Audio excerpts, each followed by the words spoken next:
મિત્રો આપણી સાથે અત્યારે કંચનબેન છે, જેઓને L4 L5 ને S1 માં ડિસબલ્ક હતું, એટલે કે એને ગાદી દબાતી હતી, એની હિસાબે એને પેઇન થતું હતું અને ઝંઝણાટી આવતી હતી. તો એને જ આપણે પૂછીએ કે એને તકલીફ કેવી થતી હતી ને અત્યારે કેમ છે. તો કંચનબેન, આપ ક્યાંથી આવો છો? રાજકોટથી આવી. અને આપને શું તકલીફ હતી? કમરની તકલીફ હતી બહુ જ. શું શું થતું હતું તમને? એટલે ખાલી ચડે, ઢીચણ બે દુખે, કમર દુખે બહુ જ, અને પાછળનો ભાગ બહુ દુખે. કેટલા સમયથી આ દુખતું? 6 મહિના. 6 મહિનાથી. તમે દવા કેવું કઈ લીધેલું? 6 મહિના? હા, લીધેલું, એક્સરે કરાવેલું. એમ? તો તમને 6 મહિના દવા લેતા ત્યારે ફેર પડતો? કાઈ ન ફેર પડે. પી એટલે દવા પીવે એટલી વાર સારું રહે, પછી પાછું હતું એવું નહીં.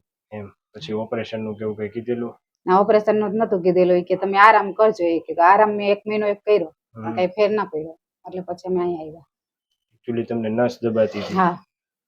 એટલે થતું તું શું તમને? આમ એટલે કમરની બહુ જ, આમ નો વાંકો વરાય, નો ઊભું થવાય, કે આમ બેવા ઉઠવામાં બહુ તકલીફ થતી. બહુ થતી એમ, કે આમ ગ્લાસ લેવો હોય ને તો આપણે ન લઈ શકતા. કંચનબેન, અત્યારે હવે તમને કેમ છે?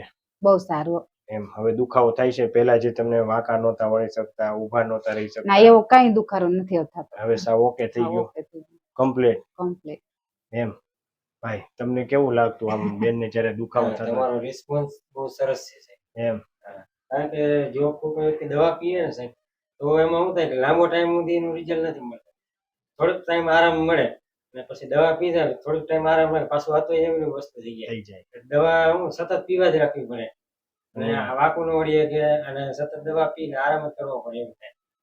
દવા તો બહુ જાજી પીધી નથી. દુખાવાની દવા પીએ એટલી વાર સારું રહે, પછી પાછું હતું એવું નહીં થઈ જાય. અહીંયા તમને કઈ દુખાવાની ટીકડી વગર, ઓપરેશન ઇન્જેક્શન વગર? હાવ રેડી. આપણે એકચ્યુઅલી એમાં એવું હતું કે તમને છે ને જે ગાદી દબાતી હતી ને, એ તમે થોડું ધ્યાન રાખ્યું, મેં તમને કીધું એમ કર્યું, અને આપણે એને સેટિંગ કરી દીધી. ટૂંકમાં અલાઇનમેન્ટ આપણે સેટ કર્યું, એટલે તમને જે ગાદી હતી બહાર અને જે નસ દબાતી હતી, આપણે ગાદીને થોડુંક અંદર બેસાડી દીધી, જે નસ દબાતી હતી ઓકે થઈ ગયું, એટલે તમને અત્યારે સાવ સારું થઈ ગયું. તો આ વિડીયો YouTube માં મૂકી શકીએ બેન? તમે શું કહેવા માંગશો? ઘણા બધા ના ના, મૂકી દેજો, એવું કઈ નથી. એમ નહીં, તમે આ ટ્રીટમેન્ટ લેવાય કે ન લેવાય? લેવાય જ નહીં. શું કામ ન લેવાય? સારું થઈ જતું હોય તો લેવાય જ નહીં. હું તો બધાને જ કહેવા માંગુ છું કે અહીંયા આવવું જરૂરી છે. એમ એકવાર તમે એક ટકો ખાઈ જાવ એમ. Thank you Kanchanben. તમે તો રાઈડી થઈ ગયું પણ. હા, યાર કેમ નથી વાંધો છે? હે આ સાઈડ માં એક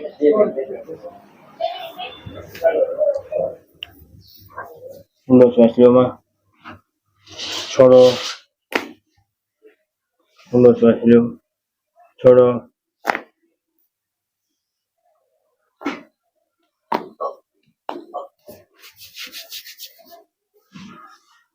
લૂઝ.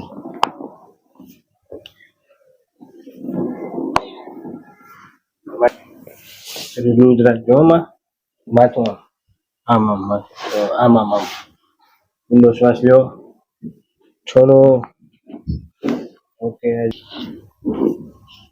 ઊંડો શ્વાસ લો, છોડો માં. ઓકે.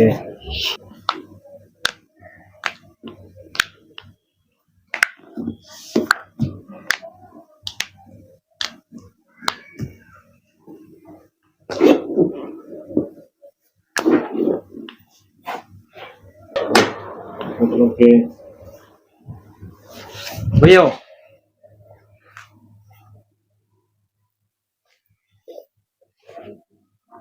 ઊંડો શ્વાસ લો માં, ઊંડો શ્વાસ લો, છોડો.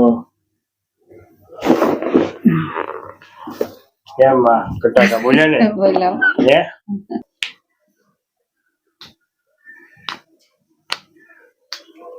યસ રાખો. अब ढीलो मेघ में. ओके.